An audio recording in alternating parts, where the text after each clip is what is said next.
زما نوم عبدالله دی. دا کخانی او دا شپه زما د زندګۍ د ټولو نه د یارې شپه وه. زه کور کې یوازې وم. زما مور او پلار واده له تللي وو. د شپې 12 بجې وې. باران شروع و. ما د کور دروازه بنده کړه او کمرې ته رالم. موبایل مې راواغستو او فلم مې ولګاو، خو هغه فلم نه شروع کېدو. دغه وخت کې المارۍ نه ټک ټک اوازونه راغلل.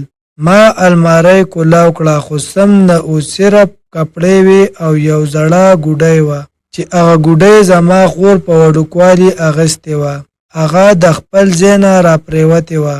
ما هغه ګوډۍ واپس په خپل ځای کې کېښوده او المارۍ مې بنده کړه. خو چې څنګه مې شاته وکتل، هغه ګوډۍ په ځمکه باندې ناسته وه او خندل یې. زما خپو او لاسونو کار پرېښودو. ما زر بخار طرف ته منډه کړه، خو چې څنګه دروازې ته ورسېدم د ټول کور بجلي لاړه. ما موبایل چک کو، خو نو سرویس پې راتلو. سیګنلو خو کار نه کو او اوس زه په تیاره کې یوازې وم او یو هغه ګوډۍ وه چې په خپله ګرځېده را ګرځېده.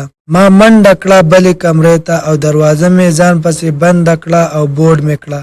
خو هغه وخت کې چا د دروازې د لاندې نه ګوتې را دننه کړې. تور نوکان او ورکوټی لاس و. एकदम په دیوال باندې لیکل په نظر رالل. زه د یرې نه راپرېوتم چې دا چا ولیکل او څنګه ولیکلی شو. او خواله مې هغه ګوډۍ بیا راغلې وه او په ځمکه باندې ناسته وه. خو دې پیره کې هغه ګوډۍ سه په لاس کې چاکو. ما واپس را منډه کړه او المارۍ مې کولاو کړه. خو دې پیره کې المارۍ کې دننه یو ورکوټې دروازه وه چې زنګ شوې وه، خو په مزه په خپله کولاو شوه. تیاره وه، خو ما موبایل باندې رڼا وکړه.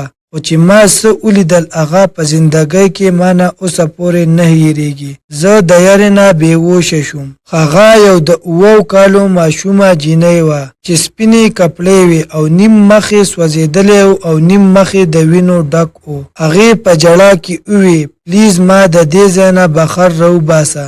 ما ورته ووې ته څوک یې؟ هغې ماشومې ووې زه هغه یم چې ستا د ګوډۍ المارۍ کې ګیره کړی یم او قید کړی یم. اچانک د بخر نه د دروازې د کولاولو اواز رالی او زما د مور اواز و چې ویې ویل زویه مونږ رالو. ما د خوشحالۍ نه بخر را منډه کړه، خو چې څنګه لاندې ور ورسېدم دروازه کولاو وه، خو څوک هم نه و. هغه وخت کې د هغې ماشومې اوازونه راغلل ته به ما اوس د دې ځای نه دروباسې او ما د دې ځای نه راوباسه.